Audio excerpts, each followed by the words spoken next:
Hello guys, DD online take চ্যানেলে সকলকে স্বাগত জানাই। আশা করি আপনারা সকলে ভালো আছেন।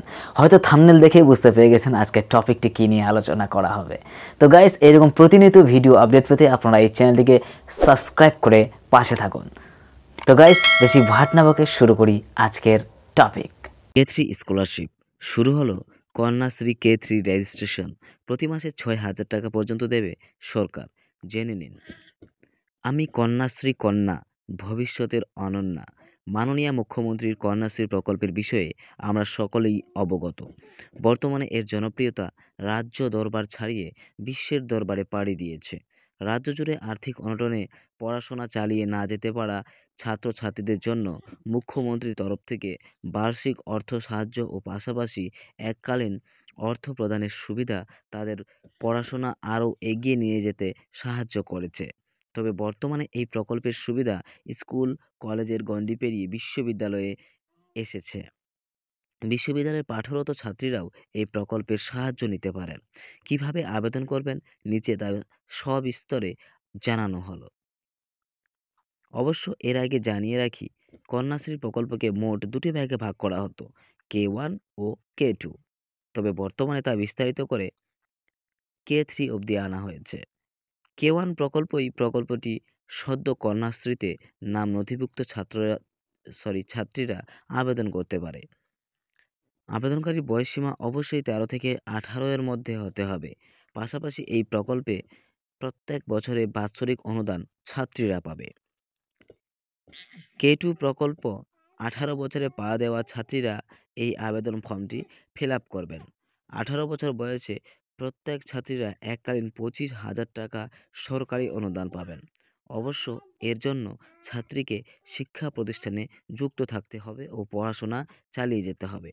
K3 প্রকল্প কন্যাশ্রীর অধীনে এই নতুন প্রকল্পটি বিশ্ববিদ্যালয়ের স্তরের ছাত্রীরা আবেদন করতে পারেন। এক্ষেত্রে ছাত্রীরা মাসিক সরকারি অনুদানের সুযোগ পাবেন। এই বিষয়ে নিচে বিস্তৃত আলোচনা করা হলো। এক নজরে কন্যাশ্রী K3 বৃত্তি প্রকল্পের বিস্তারিত ধারণা। ২ বৃত্তির জন্য আবেদনকারী যোগ্যতা। ৩ আবেদন পদ্ধতি। কন্যাশ্রীর K3 বৃত্তি প্রকল্পের বিস্তারিত ধারণা। বৃত্তির নাম কন্যাশ্রী K3 প্রকল্প। আয়োজক পশ্চিমবঙ্গ উচ্চ শিক্ষা বিভাগ। আবেদনকারীর যোগ্যতা কেবল স্নাতকোত্তর স্তরের ছাত্রছাত্রীরা আবেদন করতে পারেন। বৃত্তির পরিমাণ কলা বিভাগ আর্টস এ মাসিক ২,০০০ টাকা এবং বিজ্ঞান বিভাগ অর্থাৎ সায়েন্সে প্রতি মাসে ২,৫০০ টাকা। কলা বিভাগ আর্টসে মাসিক ২,০০০ টাকা এবং বিজ্ঞান বিভাগ প্রতি মাসে ২৫০০ টাকা অর্থাৎ ২,৫০০ টাকা। প্রয়োজনীয় যোগ্যতা গ্র্যাজুয়েশন স্তরের সংশ্লিষ্ট বিষয়ে ন্যূনতম ৪৫% নম্বর রাখতে হবে। এর জন্য আপনাদেরকে official website svmcm.wbhd.gov.in a visit করতে হবে। বৃত্তির জন্য আবেদনকারীর যোগ্যতা: আবেদনকারীকে স্নাতকোত্তর স্তরের কোর্সে ভর্তি হতে হবে এবং পূর্বের গ্র্যাজুয়েশন কোর্সে ন্যূনতম ৪৫% নম্বর পেয়ে রাখতে হবে। আবেদনকারীর পরিবারের বার্ষিক আয় ৬০,০০০ এর নিচে হতে হবে। আবেদনকারীর জন্য বয়সের কোনো ঊর্ধ্বসীমা নেই। আবেদন পদ্ধতি: প্রথমে আবেদনকারীকে প্রথমে আবেদনকারীকে অফিসিয়াল পোর্টাল svmcm.wbhd.gov.in এ প্রবেশ করতে হবে। এরপর পাবলিক ইনস্ট্রাকশন অর্থাৎ ডিপিআই ট্যাবের অধীনে কন্যাশ্রী প্রকল্পের জন্য আবেদন K3 এ ক্লিক করতে হবে। প্রার্থীর কন্যাশ্রী আইডি, নাম, জন্ম তারিখ, পিতা ও মাতার নাম নির্বাচন করুন এবং K2 ভেরিফিকেশন সম্পন্ন করুন। আইডি যাচাইয়ের পর আবেদন ফর্ম থেকে আপনার তথ্য আপডেট করতে পারেন ও সফলভাবে রেজিস্টার করে অন্য নতুন একটি আইডি নিতে পারেন। এখন আবেদনকারীর আইডি পাসওয়ার্ড দিয়ে লগইন করে এডিট অ্যাপ্লিকেশন অপশনে গিয়ে আপনার তথ্য আপডেট করুন এবং স্ক্যান করা ফটোগ্রাফ এবং স্বাক্ষর আপলোড করুন। আপনি আপনার ব্যাংক অ্যাকাউন্টের বিবরণও আপডেট করতে পারেন। এরপর এই সকল গুরুত্বপূর্ণ নথিগুলি আপলোড করুন।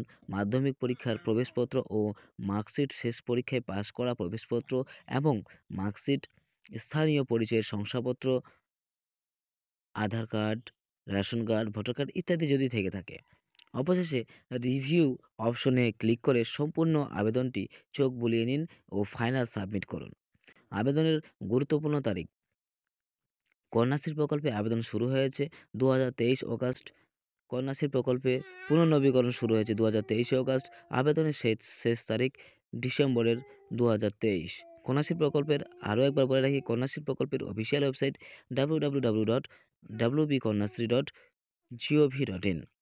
প্রতিবেদনটি ভালো লাগলে আপনার বন্ধু বান্ধবীদের সঙ্গে শেয়ার করে দেবেন এবং অবশ্যই নিজের পরিচিত বোন এবং দিদিদের মধ্যেও শেয়ার করে দেবেন, যাতে তারাও রাজ্য সরকারের এই প্রকল্প থেকে বঞ্চিত না হয়।